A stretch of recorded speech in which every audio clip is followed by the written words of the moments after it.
Showbiz fanatics, Mr. Daniel Padilla, is it true na magpapakalayo-layo muna dahil sa mga intriga na kanyang kinabibilangan ngayon? Ang lahat ng yan. But before that, if you haven't subscribed yet to my YouTube channel, please don't forget to like, share, and subscribe at hit mo na rin ang notification bell for more showbiz updates.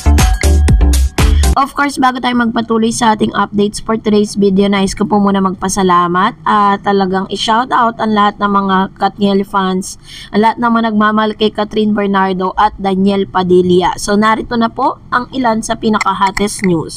Muling pinag-usapan ng veteranang showbiz columnist na si Christopher Min at Romel Chica ang pagkikita ni na Kathryn Bernardo at Daniel Padilla na kamakailan lamang ay umiingay sa social media. Sa isang episode ng online show na Christopher Minute, tila ni real talk ng kolumnista si Daniel at ikinumpara ito sa ginagawang kilos ng A Very Good Girl. Si Kathryn may pinag-aralan at edukada, ang senyal ng taong marunong humarap sa katotohanan. Hindi siya binastos, pero deadma lang, hindi ba say ni Christy? Pinuna rin ng ilan ang naging suot ni Daniel sa kasal ni Robbie, kung saan muli silang nagkita ng dating nobya. At saka yung suot ni damit, Romel, ang lahat ay nag-abala pero siya talaga parang wala lang, no? Sad ng showbiz columnist. Di niya maalis yung dark glasses na yan, maganda naman ang mata niya, di ba? Ayon naman kay Romel, kung wala raw si Kathryn ay hindi magiging pansinin si Daniel. Sinang-ayunan naman ni Christy ang say ng kanyang kasama at tahasang binuhat lang ni Kathryn si Daniel. Oo, tanggapin natin.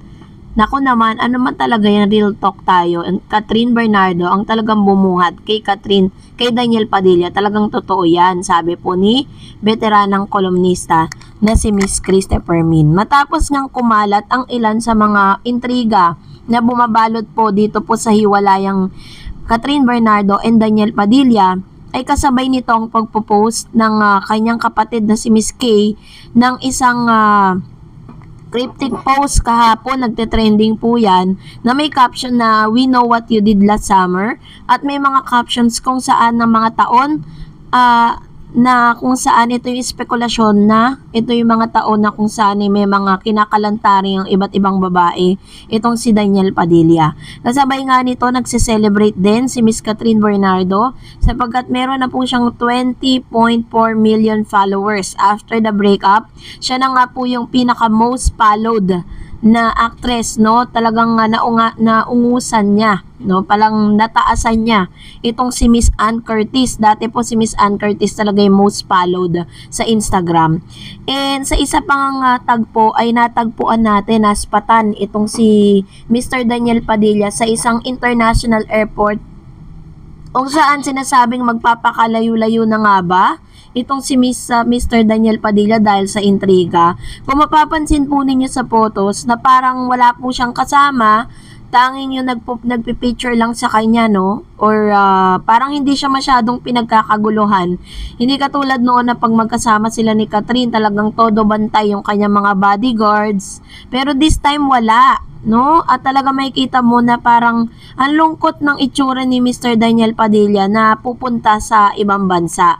Pero base po sa isang write-ups at kay Miss Carla na kanyang ina, si Mr. Daniel Padilla po ay may proyekto sa ibang bansa sa Japan. Meron po siyang gagawing, if I'm not mistaken, it is this sitcom or a movie na gaganapin doon na kailangan niya pong mag-taping sa ibang bansa. So, ito na rin siguro yung isa sa mga paraan ni Daniel para to cope up na rin dun sa breakup nila, diba? Kasi syempre, nakita naman natin na talagang si Kathryn po parang wala na talagang balak na balikan pa si Daniel Padilla.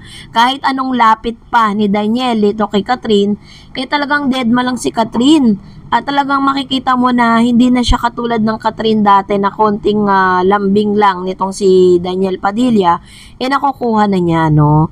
At dahil po dito, inaasahan natin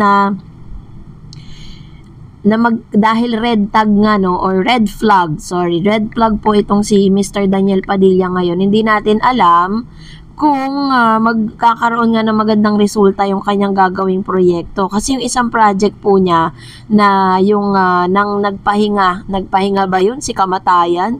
hindi po to inilabas kasama niya si Mr. Sanjo Marudo at sinasabi na hindi raw ito yung tamang timing para ilabas yung kanyang movie dahil marami nga pong nagagalit kay Mr. Daniel Padilla dahil po sa spekulasyong dun po sa kanyang cheating speculation. Pero hanggang ngayon naman kasi, wala pa rin namang inilalabas na any statement itong si Miss Catherine. Maliban na lang po sa paglalike niya ng mga post na yung yung pagpili daw or pagpaulit-ulit na yung pagkakamali. Hindi na raw po yun pagkakamali kung hindi isa na raw yung choice, no?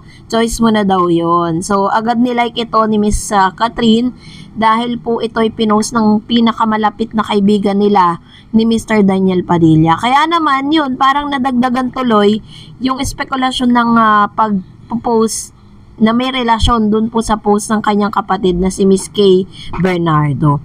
So abangan na lang natin ano kaya ang magaganap at ano pa kaya ang ilalabas nitong mga nakapaligid kay Miss Catherine.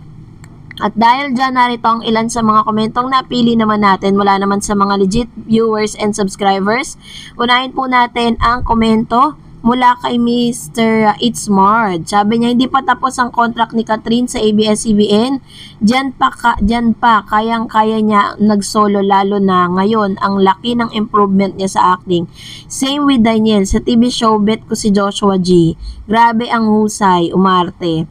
At mag-friends sila. And then sa movie, hoping din na may sequel, Hello, Love, Goodbye. Sobrang bitin yung last part. Parang need lang talaga ng part 2. And about sa hiwalayan, according kay Kat, pag hindi na siya masaya, let go na. Both naman din ng non-negotiable ang usapan.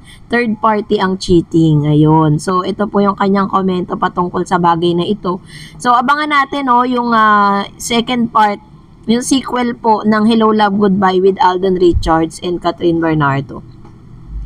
Miss Juliet Siagan said, yung makikipaglampungan sa ibang babae, di na maganda yan sa isang relasyon, lalo na't paulit-ulit na ginagawa, di lang ikaw ang lalaki sa mundo. Kahit may anak ka pa sa kanya, pahalagahan mo naman ang sarili mo. Ayun. So, ito naman po yung kanyang komento, no? At paulit-ulit ko rin pong sasabihin sa inyo na never po or wala po akong nabalitaan na may anak na nga itong si Catherine at si Daniel Padilla. Hindi ko po alam kung saan po nanggaling yung news na yan na nagse-circulate po online. Na sinasabi po nila na meron daw di umanong anak itong si Catherine at si Daniel Padilla. So, yun na nga. So, ito na nga, no? Basahin pa natin, sabi ni Caroline Paller. Sabi niya, tama naman, sabi niya. Kung sinong iniwan mo, wag mo nang balikan. Dapat panindigan mo bilang disenteng babae. Kailangan honest ka sa sarili mo. Yun. So, ito po yung kanyang komento patungkol sa bagay na yan. And of course, tama naman, 'di ba? Kung talagang alam niya at makikita naman natin na si Miss Catherine po is makakahanap pa yan ng talagang mas deserve niya, 'di ba? At karon din si Daniel. And Miss Lay Cruz, wise decision when it comes to contract. You're talented, strong, dedicated to your career. Make sure na walang second chance. Both of you are free. Tama na yung minsan nasaktan ka, part ng buhay yan. At nawa, matagpuan mo ang right guy in due time. Keep up, my Princess Catherine, at sana makapag-asawa ka ng foreigner. Foreigner talaga. So, salamat po sa inyong mga komento. Mag-comment lang kayo sa comment section. And that's it for today. For more videos and updates, please don't forget to like and subscribe. And please don't forget to follow my Facebook page, Dark Eds TV. God bless everyone. See you on my next vlog.